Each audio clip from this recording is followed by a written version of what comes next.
All right, welcome back to day two of chapter 21. Today we will cover sections two and three, and there is a lesson check, so make sure you do grab that and take care of that at the end of the notes. And also, I will probably be attaching quite a few additional videos in the description of this um, to better explain or explain differently some of the things we're going to talk about today.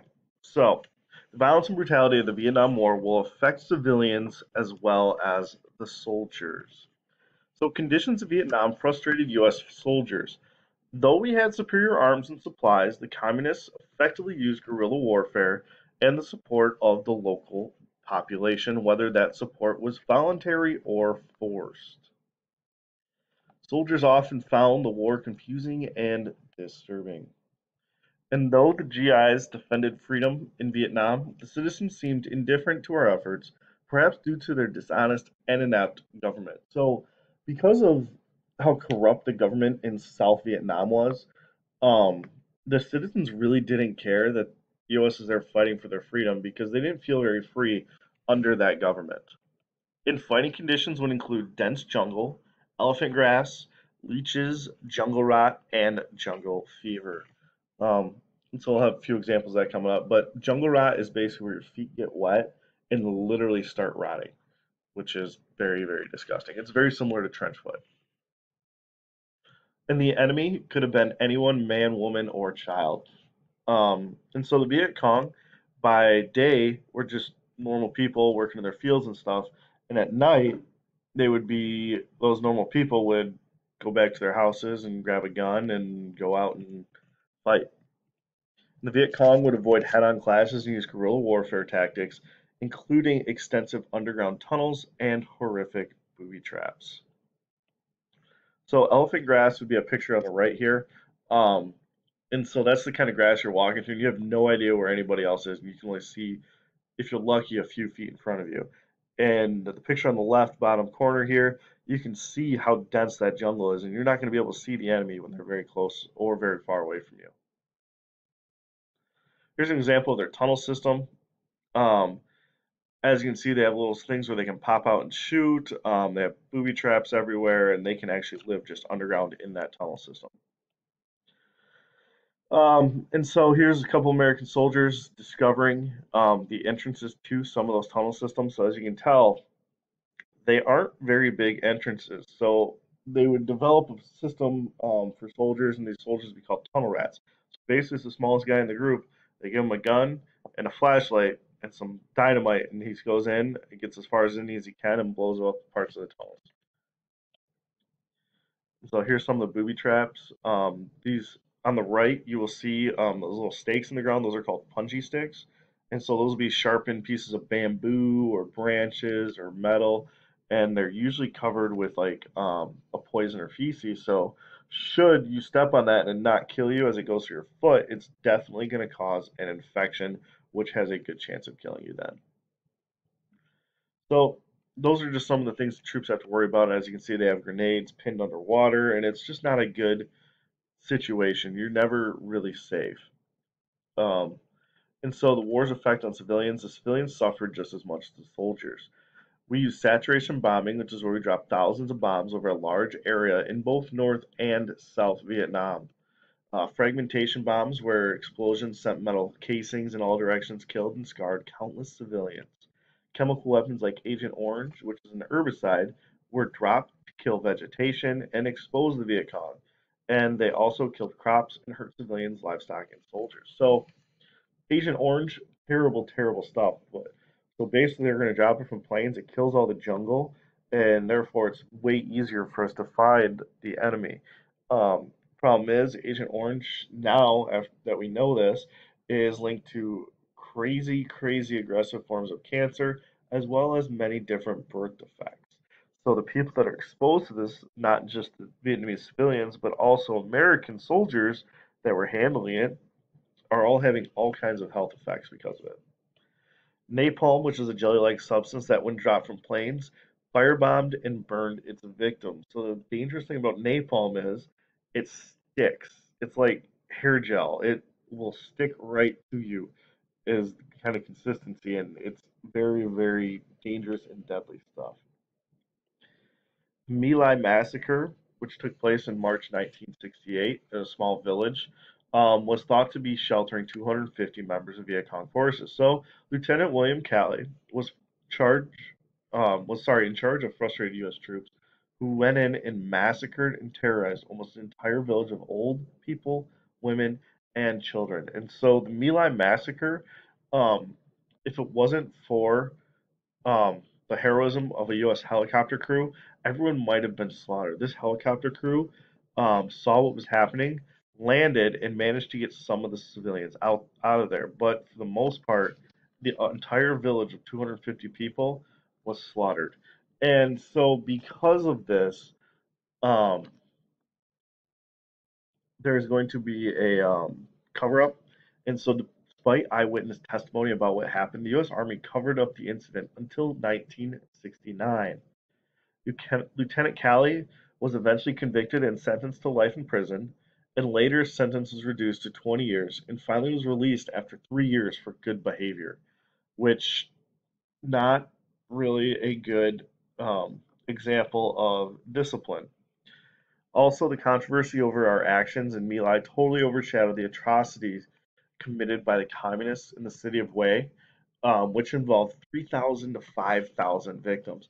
So, because the U.S. went in and basically massacred an entire village of people we're supposed to protect, it's going to overshadow the fact that the communist forces went in and killed 3,000 to 5,000 civilians in the village of Wei.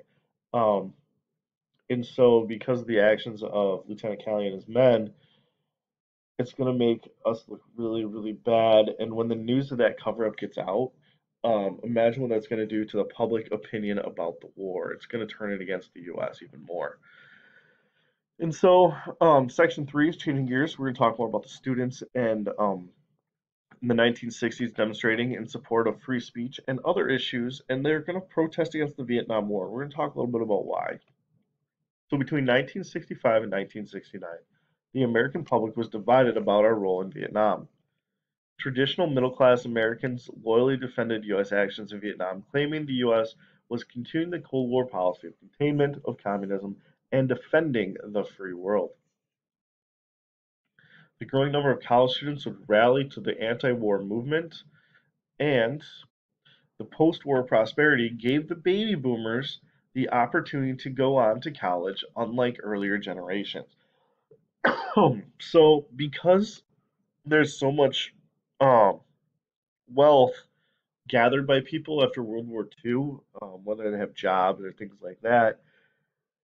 Um, you're gonna have more people going to college than ever before because of that post-war prosperity.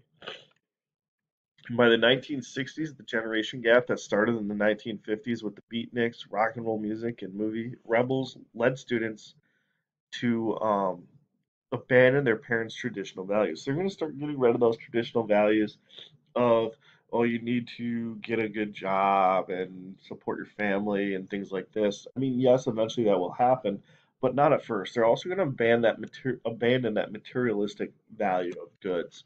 And so the civil rights movement will help to spur the change and lead to the student revolution. SDS, or Students for a Democratic Society, was led by Tom Hayden, a U of M student who declared goals of replacing materialism and privilege with power and uniqueness based on love, reason, creativity, and reflectiveness. This was known as the Port Huron Statement. So Tom Hayden, who's a student from University of Michigan, will write the Port Huron Statement. And the Port Huron Statement, once again, is based on love, reason, creativity, and reflectiveness. The SDS also contributed to a new political movement called the New Left. It called for the immediate changes in racism and poverty. And the free speech movement in places like Berkeley, California, developed as college protesters were prevented from distributing controversial leaflets and handouts, usually about the war. Some students occupied buildings, and some went on strike to show their support of students' First Amendment right to freedom of speech. And so it's not going to be a very uncommon thing to see um, these sit-ins and occupying buildings all throughout college campuses across the United States. I know even at Central Michigan University, people would occupy the ROTC building, which is now Row. So if any of you are familiar with the campus, it's located on the north part of campus. Some college students would challenge regulations, and others sought greater input in college affairs and policies. This is where you see a lot of student government associations being developed on college campuses. And the anti-war activists would use teach-ins to protest the war and to educate people about the war. Professors often brought students together outside the classroom to provide a forum for discussion and information. So if teachers were banned from talking about the war in class, well, then they would set up ways to teach outside of class about the war. And resistance to the war grew as President Johnson doubled the number of men drafted in July of 1965 and then again in December of 1965.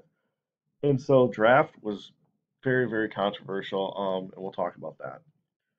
So in the early 1960s, mainly conscientious objectors or people who opposed fighting on a moral and religious grounds would refuse to be drafted. As the war progressed, more people questioned the morality and fairness of the draft. College students could get a deferment or official postponement of serving, but non-students or students with low grade point averages could be drafted. And so those Americans who could not afford college, such as minorities and the poor, provided the largest pool of draftees. So basically, if you're in college and you have a good GPA, you got out of the Vietnam War. By 1967, more students tried to avoid serving in the military, and 50,000 of them would end up fleeing to Canada. And so anti-war groups led hundreds of demonstrations on college campuses across America protesting the Vietnam War. And in 1969, the National and Chicano Moratorium staged its own anti-war protest, claiming the war was a racial war as black and brown Americans fought their brothers and sisters in developing nations. And so because minorities were tended to be a little bit poorer and not necessarily be able to afford to go to college, this is where the large group of the draftees were minorities. And not all students did protest the war. Some students opposed the lawlessness and radicalism of the anti-war protesters. Some wrote letters to newspapers or used bumper stickers "Love it or leave it." In other words, love what the country's doing or leave the country. In 1968, student demonstrations at Columbia University in New York City. Opponents of the war joined forces with civil rights groups to protest the federal government policy and mass demonstrations that resulted in the early closing of the university, which is next to unheard of. A radical wing of the SDS called the Weathermen would resort to violence to bring about a revolution. In October of 1969, members of the Weathermen would meet in Chicago and rampage through the streets with pipes, clubs, rocks, and chains and confront the Chicago police. They essentially started a riot. More confrontation followed, alarming most Americans and turning others against the anti-war movement now. So because of this violence of the students, you're starting to see people turn against the anti-war movement. However, the biggest impact on the war will be in June of 1971 when secret government papers known as the Pentagon Papers were printed in the New York Times. They revealed that the government officials had lied to Congress and the public about the war. And this proved that many of the claims of anti-war activists had been right all along, and the public pressure to end the Vietnam War will now greatly increase. Basically, the Pentagon Papers are going to prove that the government has been lying to everybody, not just Congress, but also the people, about how poorly the war is actually going. And so when this gets actually reported, there's going to be mass demonstrations all across the United States. So I know today's notes are pretty quick, but like I said, there will be some videos and links for you guys that we would normally go through in class. And also there is a Google form for you guys to do today. So if you have any questions, please reach out and get a hold of me.